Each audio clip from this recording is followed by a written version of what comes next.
ማክሮን በአደባባይ የተገፈተሩት ለቀልድ እንጂ የቤት ውስጥ ጸብ አይደለም አሉ። ክሬምሊን ዶናልድ ትራምፕ ስሜታዊነት እየታየባቸው ነው አለች። የአሜሪካው ራፐር ሾን ዲዲ ኮምበስ የፍርድ ሂደት የመጀመሪያ ሳምንት ላይ የቀድሞ ፍቅረኛው የሰጠችው ምስክርነት አነጋጋሪ ሆኗል።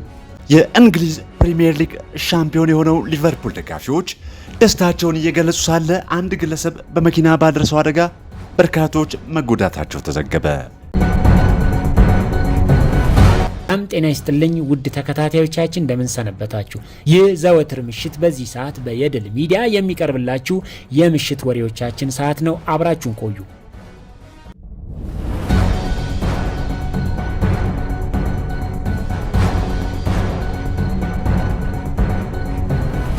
ማክሮን በአደባባይ የተገፈተሩት ለቀልድ እንጂ የቤት ውስጥ ጸብ አይደለም አሉ።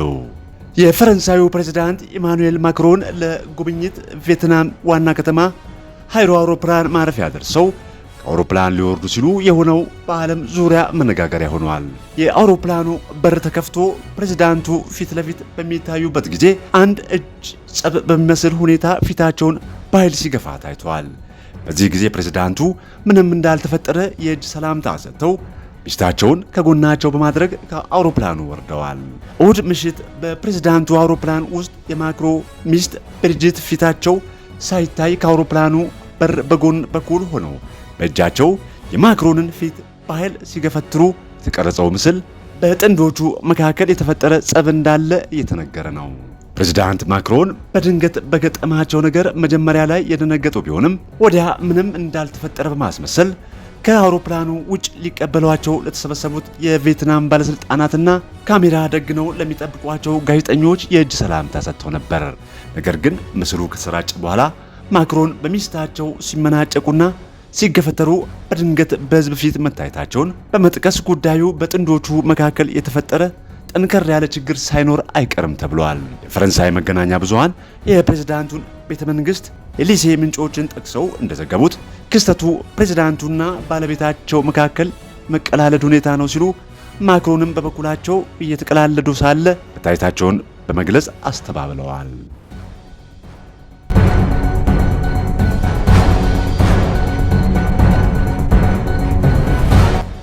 ክሬምሊን ዶናልድ ትራምፕ ስሜታዊነት እየታየባቸው ነው አለች።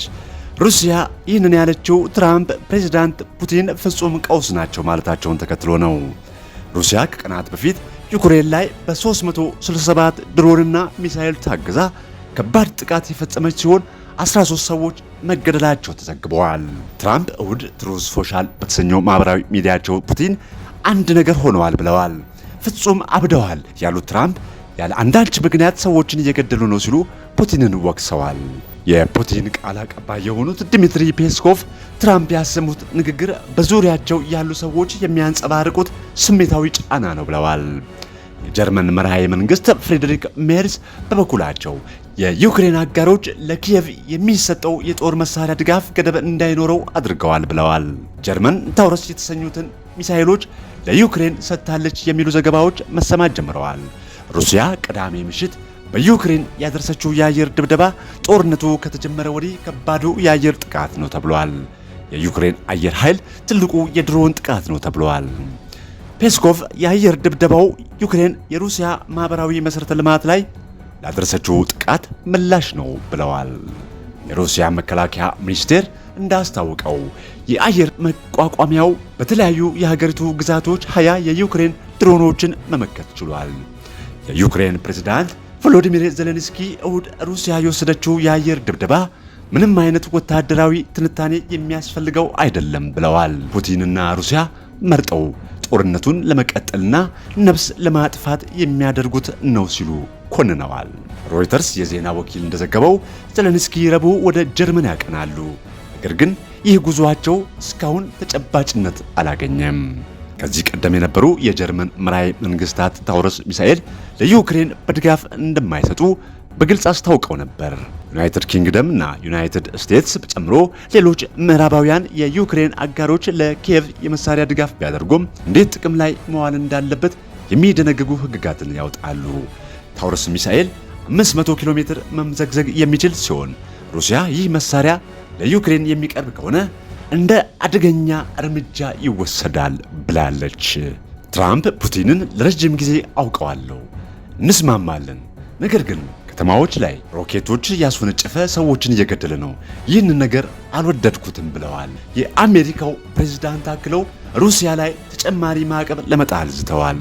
ነገር ግን ከዚህ ቀደም በተደጋጋሚ ማዕቀብ እንደሚጥሉ ዛቻ ማሰማታቸው ይታወሳል። ትራምፕ በትሩዝ ሶሻል ገጻቸው በለቀቁት መልእክት ትራምፕን ብቻ ሳይሆን የዩክሬኑ ፕሬዝዳንት ዘለንስኪም ወርፈዋል። ሩሲያ በአሁኑ ወቅት 20 በመቶ የሚሆነውን የዩክሬን ግዛት በቁጥጥር ስር አድርጋለች። ይህ ግዛት በአውሮፓውያኑ 2014 በሩሲያ የተያዘችው ክሬምሊያን ያካትታል ተብሏል።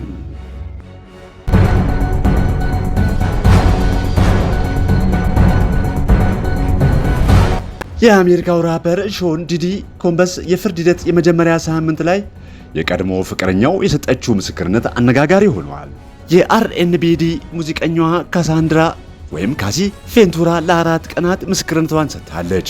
ለዓመታት ይደበድባት እንደነበር በፍርድ ቤት በስሜት ተሞልታ ተናግራለች። በወሲብ ንግድ ከተሰማሩ ሴቶች ጋር እጽ በመጠቀም ይፈጽም የነበረውን ወሲብም ገልጻለች።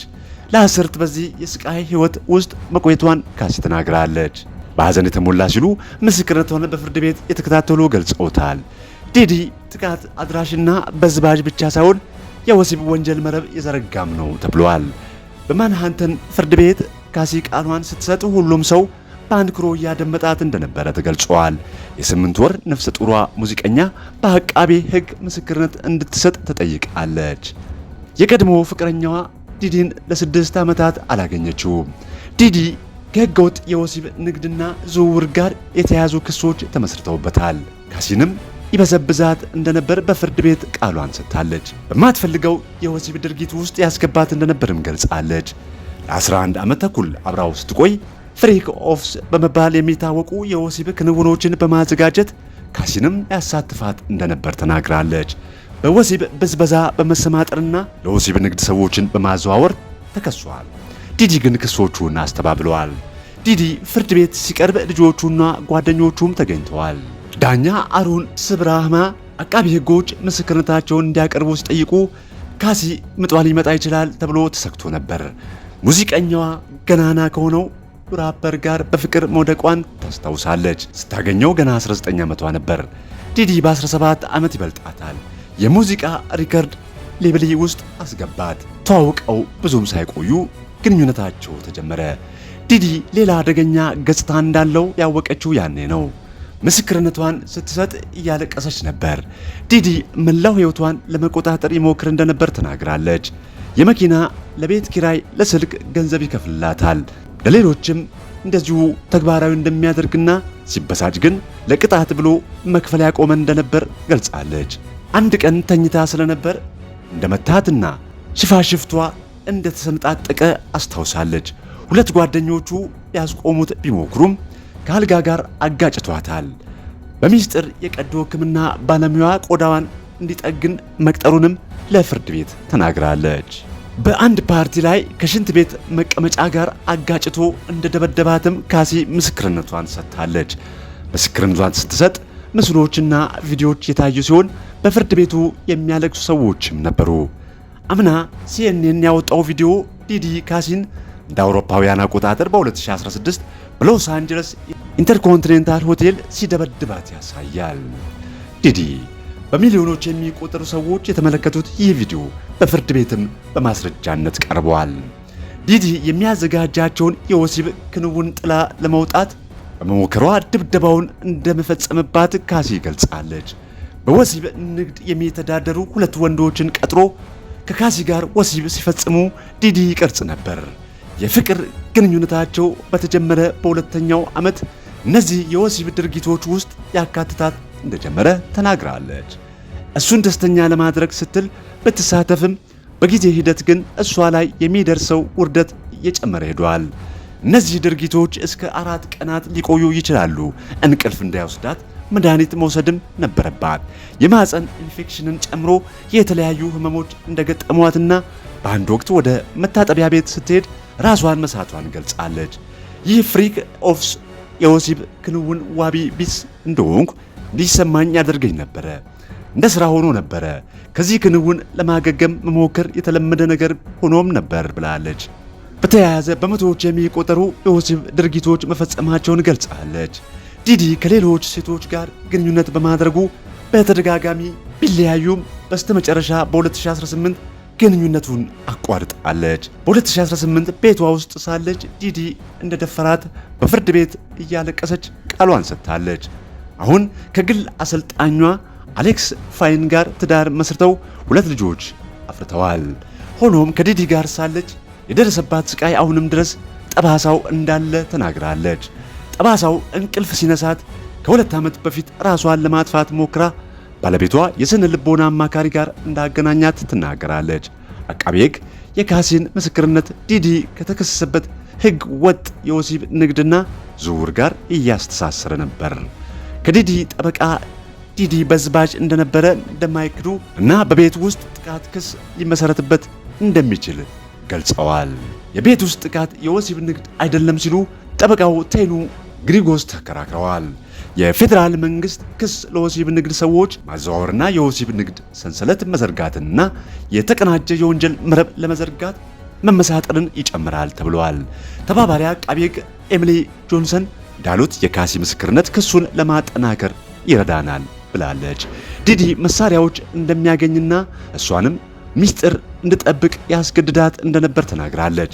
ካሲ ካስቸገረች የተቀረጹ የወሲብ ቪዲዮዎችን እንደሚለቃቸው ያስፈራራት እንደነበርም በፍርድ ቤት ተናግራለች። አጣብቂኝ ውስጥ ነበርኩት ብላለች ካሲ። በክሱ ላይ ስሟ ያልተጠቀሰ ከሳሽን የወከሉት ጠበቃ አሪክ ፋዳሊ እንዳሉት ከሳሿ ከተናገረች ምን እንደሚገጥማት በመፍራት ማንነቷን መደበቋን ገልጻለች። አንድ ሰው በፍቃዱ ወሲብ ሊፈጽም ይችላል፣ ተገዶ ፍቃዱን እንዲሰጥ ሊደረግም ይችላል ብለዋል። የፌዴራል መንግስት የካሲን ምስክርነት በመጠቀም ክሱን እንደሚያደራጅ ተገልጿል። የካሲ ጠበቃና ኤስቶቮ በመቶዎች የሚቆጠሩ የስልክ መልእክት ልውጦችን በማስረጃነት አቅርበዋል። ግንኙነታቸው በአደንዛዥ እጽና በብዝበዛ የተሞላ እንደነበር ካሲ ተናግራለች። የዲዲ ቅሌቶችና ውርደቶቹ እንደሚከተሉትም ትጠቁማለች። የዲዲ ጠበቃ ለቢቢሲ በላኩት መግለጫ ደንበኛቸው ችሎት ፊት ሲቀርብ እውነቱን በማፍረጥረጥ ንጹህ ስሙን ለማደስ ለቸኮለ አመላክተዋል።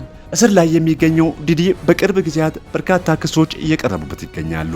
ባለፈው ሳምንት በፖሊስ ቁጥጥር ስር የዋለው ዲዲ በማጭበርበርና በወሲባዊው ጥቃት ላይ በመሰማራት ነው የተጠረጠረው።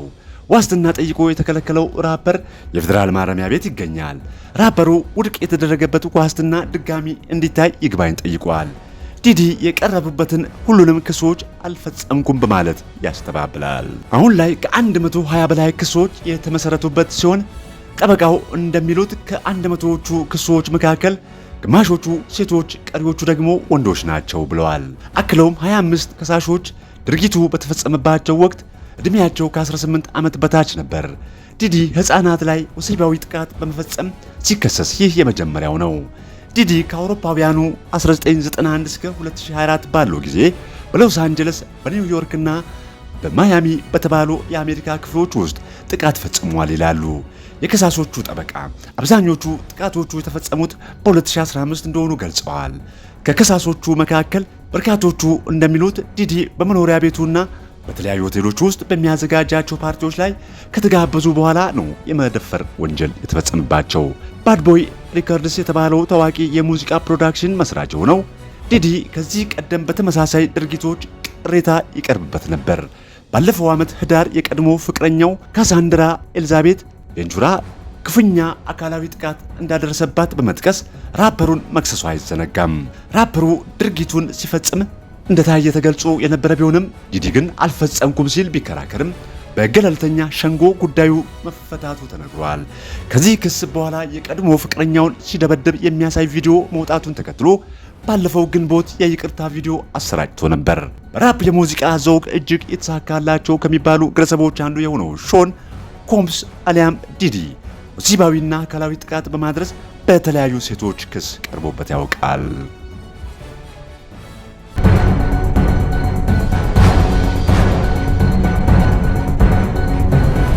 የእንግሊዝ ፕሪሚየር ሊግ ሻምፒዮን የሆነው ሊቨርፑል ደጋፊዎች ደስታቸውን እየገለጹ ሳለ አንድ ግለሰብ በመኪና ባደረሰው አደጋ በርካቶች መጎዳታቸው ተዘገበ።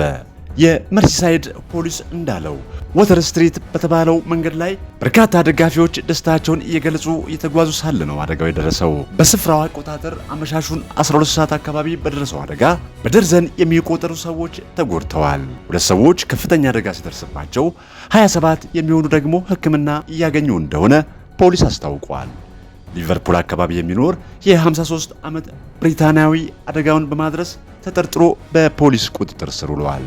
እንደ ዓይን እማኝ ከሆነ እንደተናገረው እሱና ቤተሰቡ ከመኪና አደጋው የተረፉት ለጥቂት ነው።